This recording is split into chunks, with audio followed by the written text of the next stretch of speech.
Bonjour et bienvenue dans la quotidienne condensée des numériques, l'essentiel de l'actu-tech en quelques minutes. Ravi de vous retrouver ce matin. Du coup, ça faisait une semaine qu'on s'était pas vu. Pour le live, nous avons eu Bastien Lyon qui est venu nous parler de toute l'actu SVOD, ciné, culture. C'était très intéressant. Allez voir le replay, le lien est juste en dessous. Et nous, on va commencer avec beaucoup d'actu. Évidemment, on va commencer avec la Russie et les dernières news du front tech et le bras de fer qui continue notamment avec les géants de l'information occidentaux et le gouvernement russe. Aujourd'hui, c'est pour la énième fois Google qui se fait taper sur les doigts puisque le gouvernement voudrait sanctionner Google Actu et YouTube pour diffuser ce qu'ils considèrent comme des informations désinformantes, on va dire, et des vidéos qui montreraient la guerre en Ukraine, ce qui est évidemment interdit par les médias russes. On continue avec Telegram, la messagerie qui cartonne ces dernières années et qui cartonne d'autant plus que vous savez que beaucoup d'autres messageries commencent à être un petit peu compliquées en Russie. Aujourd'hui, ils sont quasiment 100 millions de personnes à utiliser Telegram en Russie et en Ukraine, 70 millions en Russie, 25 millions en Ukraine pour une application qui, je vous le rappelle, est normalement chiffrée de bout en bout. Mais attention, ce n'est pas exactement le cas par défaut, donc vérifiez bien vos communications sur Telegram notamment. On continue avec ce coup-ci Apple qui a découvert un certain système qui permettait de sortir quand même de l'argent de la Russie, de passer par un système bancaire notamment via Apple Pay et ils ont coupé cette boucle qui permet de faire circuler de l'argent russe et Sberbank qui est une des plus grandes banques russes vient d'expliquer que du coup ce n'était désormais plus possible. On enchaîne avec des attaques, des cyberattaques russes, on va beaucoup parler de cyber aujourd'hui, contre des infrastructures américaines et je vous rappelle que les États-Unis continuent d'accumuler les cas d'attaques russes contre eux, des attaques plus ou moins directes maintenant et ça commence à gonfler beaucoup, à voir quand est-ce qu'on aura une grosse réplique américaine. En attendant, des petites répliques américaines avec cette news que j'ai trouvé qui est très drôle puisque désormais le FBI s'amuse à troller les espions et les diplomates russes. Si vous vous baladez près des ambassades russes à Washington, ils ont acheté des petites publicités ciblées qui vous permettent de dire écoutez, si vous aussi vous en avez marre de la guerre, si vous êtes un peu déçu par le gouvernement de Poutine, vous pouvez venir nous parler, vous pouvez venir nous voir. Un moyen un peu rigolo et trollesque de venir recruter de futurs agents doubles qui passeraient du côté russe au côté américain. En attendant, nous avons la vie en Ukraine et très bon article de ZDNet qui a pu interviewer des développeurs ukrainiens qui racontent un peu la vie, qui sont restés en Ukraine. Je vous rappelle que l'Ukraine est un pays avec beaucoup de gens qui bossent dans l'informatique, dans le jeu vidéo et dans les services digitaux. Très émouvant et très intéressant carnet de vie de ces personnes qui vivent sous les bombardements. On enchaîne avec maintenant un nouveau scandale lié à la Russie et à Nokia. Le New York Times a mené une longue enquête qui explique que Nokia aurait mis en place le service SORM, qui est un service de surveillance russe. Nokia se défend d'une partie des accusations, mais pas de toutes les accusations. Mais ça sent encore le bad buzz pour cet équipementier qui est, comme beaucoup d'équipementiers, on va dire de sécurité et autres vendeurs d'outils de défense ou d'attaque, ne travaillent pas toujours avec des clients lambda pour dire les choses poliment. Dernier point sur la Russie et l'Ukraine avec Anonymous. Je vous rappelle que le collectif sans tête et sans visage de hackers s'est attaqué désormais à des entreprises françaises qui continuent de quitter la Russie. On a beaucoup parlé notamment ces derniers jours des entreprises de la famille Eliez et dont Decathlon ou Leroy Merlin. Désormais Anonymous va attaquer 3 entreprises françaises. Alors, Renault a quitté sous la pression le marché russe la semaine dernière. Mais d'autres comme Auchan, donc voilà, comme je vous le disais, Leroy Merlin ne l'ont pas fait. Évidemment, les réactions en France sont un petit peu plus partagées que d'habitude. On va quitter l'Ukraine, mais on va rester un peu en Russie avec le hacking, avec le fait de ces derniers jours, puisqu'on va parler de ce fameux gang de hackers Lapsus. Je vous en ai beaucoup parlé, et j'avais l'impression que ce gang, une fois par semaine, signait un méfait de haut vol. Je vous rappelle, le gouvernement portugais, Microsoft, Okta, Nvidia, Ubisoft, tous étaient fait hacker par ce gang qui était réputé pour ne pas être le plus sophistiqué, mais peut-être un des plus persistants. Lapsus, qui n'arrête pas de faire la une des journaux et la une des scandales ces dernières semaines, aurait peut-être perdu sa tête, ses têtes. Et qui serait-il ? Ce serait des adolescents âgés entre 16 et 21 ans, dont le cerveau serait un adolescent de 16 ans. La police britannique a annoncé donc l'arrestation de 7 personnes qui seraient liées aux activités de Lapsus, absolument incroyable, et aurait révélé notamment leur technique qui révélerait plus du social engineering et du Mr. Robot que d'autres choses. Sauf que rebondissement, malgré l'arrestation de ces 7 personnes, nous aurions un nouveau hack qui a été annoncé hier.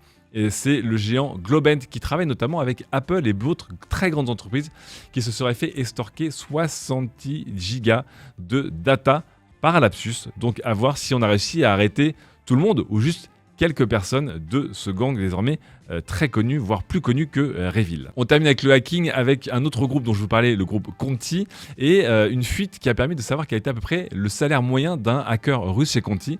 Et bien vous allez voir, il n'est pas si élevé que ça dans l'absolu, mais par rapport à un salaire classique d'un ménage russe, c'est pas mal. On parle ici de 1850$ par mois, là où on a à peu près 700 à 800$ par mois de moyenne pour un ménage russe, ce qui est quand même pas mal. Mais ce qui est intéressant, c'est que les offres sont plutôt déguisées en offres de sécurité informatique. Et lorsque les employés découvrent qu'ils travaillent pour un gang de hackers, c'est là où on leur propose un salaire beaucoup plus généreux pour qu'ils restent et qu'ils la ferment, tout simplement. Donc vous voyez, être un hacker en Russie, c'est pas mal, c'est pas encore fou. Par contre, être un hacker dans le monde des crypto-monnaies, c'est pas mal. Il y a eu beaucoup de vols ces derniers temps.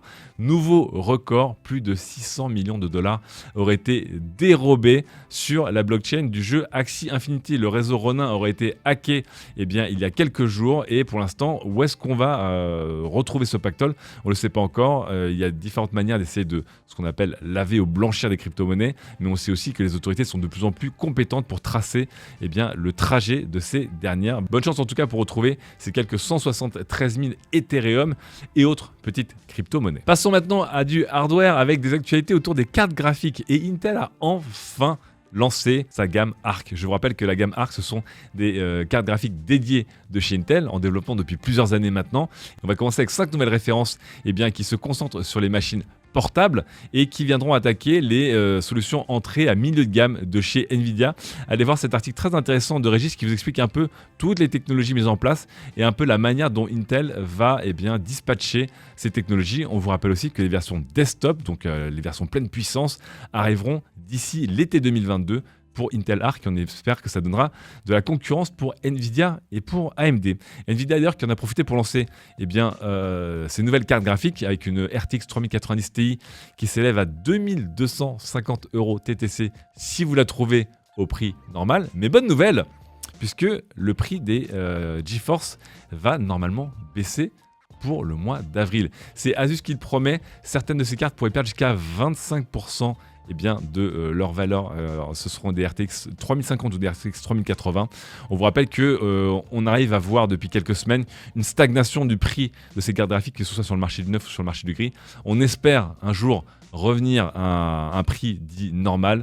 Attention, il y a quand même d'autres menaces de pénurie qui pointent le bout de leur nez. Revenons maintenant aux télévisions avec les deux géants coréens Samsung et LG. Samsung qui revient aux télé OLED avec des dalles LG. Oui, en attendant que Samsung arrive à sortir beaucoup de télé avec des dalles QD OLED qui sont de chez Samsung Display, ils vont emprunter des dalles OLED de chez LG, à ne pas confondre avec les dalles QLED et Neo QLED de chez Samsung. C'est compliqué. Bon, dites-vous bien qu'à la fin, vous aurez des vraies télé Samsung OLED avec des dalles LG d'ici la fin de l'année, ce qui est plutôt une bonne nouvelle.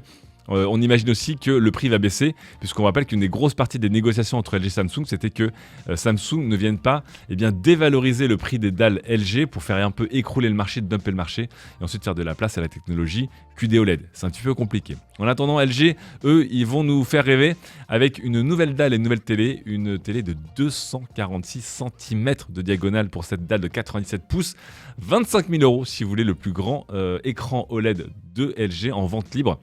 C'est beau. À ce prix-là, est-ce qu'il ne faut pas s'acheter un vidéoprojecteur 4K du top? Je ne sais pas. Je vous laisserai me dire dans les commentaires ce que vous achèteriez avec 25 000 € de budget au cinéma. On passe maintenant au son et pas que du son. Et ce n'est pas un poisson d'avril. On a demandé et redemandé et fait nos enquêtes. Non, Dyson va bien sortir un casque audio. Ok. Mais Dyson va sortir un casque audio doublé d'un purificateur d'air, Tout à fait. Alors si vous voulez ressembler à Bane dans Batman, vous pouvez. Voilà, vous pouvez. Et en tout cas, vous le voyez, eh bien, ce casque va vous envoyer de l'air purifié, parce qu'on vous rappelle que Dyson est déjà sur ce marché, mais avec des produits beaucoup plus gros.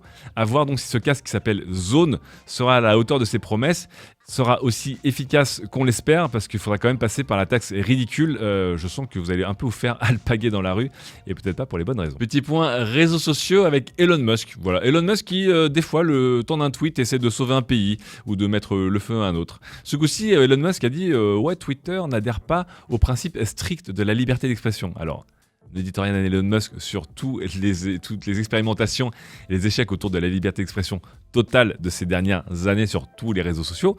Il n'empêche que Elon Musk, qui est un pro-liberté d'expression radical, pense peut-être à créer son propre réseau social. Vu sa popularité, il pourrait y avoir du monde qui irait dessus, mais vu les tentatives de réseaux sociaux avec de la liberté d'expression totale qui se sont lancées ces dernières années, ou même ces derniers mois très récemment, on lui souhaite bonne chance. Vraiment, ne lui dites rien, j'espère juste que ça ne va pas lui coûter trop d'argent avant de devoir le fermer en catastrophe. Autre histoire de réseaux sociaux ce coup-ci, sale histoire, puisque Meta, la maison mère de Facebook, aurait payé un cabinet de consulting politique qui travaille notamment avec les républicains aux États-Unis pour lancer une campagne visant à dénigrer TikTok et expliquer que Facebook est un réseau qui prend un peu cher injustement, là où en fait TikTok est devenu le premier réseau aux États-Unis chez les jeunes, mais qui est un réseau évidemment qui appartient à une nation étrangère, au hasard la Chine, et est-ce que c'est bien responsable de laisser nos jeunes partager leurs informations personnelles avec un réseau étranger. Campagne qui a été découverte par le Washington Post ici et relayée par Protocol, et c'est pas la première fois que Meta utilise des techniques et des cabinets politiques pour essayer de lancer des campagnes de dénigrement. La dernière fois c'était contre le fameux milliardaire et militant George Soros. En parlant de nos amis les GAFAM, l'Europe s'est enfin mis d'accord pour mieux réguler ces derniers et autres géants du numérique. Le Digital Market Act a enfin reçu son feu vert et on vous le rappelle, il sera apporté par toutes les nations européennes avec une vingtaine de règles pour lutter et réguler de manière plus efficace et de manière un peu plus sévère et radicale les géants du numérique qui en font un peu qu'à leur tête ces dernières années et spécialement nos amis les GAFAM. C'est Margrethe Vestager et Thierry Breton qui mènent tout ce chantier qui devrait débuter dans un peu moins d'un an maintenant, dès le début de l'année 2023, et on a hâte de voir si l'Union Européenne arrivera enfin à reprendre la tête dans ce duel. On continue avec nos amis les GAFAM, et ce coup-ci on va parler d'Apple, et une bonne nouvelle puisque Apple a décidé que tous les téléphones qui ont été signalés comme perdus ou volés ne seront désormais plus réparables. Je vous rappelle que ces dernières années, les vols de téléphones ont un peu chuté puisqu'on pouvait désormais briquer ou bloquer ces téléphones à distance, ça marche plutôt bien d'ailleurs, et désormais Apple refusera de réparer ou de modifier des téléphones qui ont été déclarés volés ou perdus. Donc n'hésitez pas à le faire évidemment, ça permettra de rendre la vie dure aux cambrioleurs et aux malfrats, et ça permettra peut-être de faire baisser les vols de ces appareils extrêmement désirables. En parlant d'Apple, Apple continue à réfléchir à plusieurs services. Ce matin on avait parlé notamment d'un service de financement, et désormais on a un autre service de financement. Apple pourrait passer à un service d'abonnement global. On a déjà des abonnements de services software chez Apple, donc Apple TV+, par exemple, Apple Arcade, Apple News ou iCloud. Et bien désormais, on pourrait avoir un système qui pourrait avoir un Apple One avec tous vos services, mais aussi un service qui permettrait de payer, de mensualiser le prix de votre iPhone. Donc on aura un peu la totale, l'abonnement Apple sur 12 ou 24 mois, étudié par la pomme actuellement. Ça permettrait d'adoucir la note psychologiquement pour les gens, et on sait que ce système marche bien. D'ailleurs, tout le monde a sorti un peu son offre abonnement ces derniers jours. Évidemment, au début de semaine, c'était Sony qui a annoncé le nouveau PlayStation Plus. Alors, ils ont fusionner le PlayStation Plus avec le PlayStation Now pour avoir un PlayStation Plus qui lui-même a 3/3 entre le basique et l'extra. C'est pas très clair. Comprenez bien qu'à la fin, c'est quand même un peu moins bien que le Xbox Game Pass, puisque même si vous payez de plus en plus cher pour avoir accès à de plus en plus de jeux dans le catalogue, il n'y aura toujours pas le fameux Day One, c'est-à-dire la sortie des exclusivités Sony PlayStation directement incluses dans le PlayStation Plus, ce qui est vraiment un problème, mais on sait encore une fois que le business model de Sony, c'est bientôt l'abonnement, de plus en plus d'abonnements, mais ça reste quand même toujours de vendre des jeux au prix fort. Autre abonnement un peu étonnant, non, c'est pas le PlayStation Plus, non, c'est pas Apple TV Plus, non, c'est GTA Plus, oui, littéralement. Puisque GTA étant désormais une sorte de monde à lui tout seul, Rockstar s'est dit qu'ils allaient sortir leur propre abonnement. Voilà, pour gagner des bonus, des GTA dollars et autres. Et ça vous coûtera 5 dollars par mois. Comme quoi, tout est possible, croyez en vos rêves.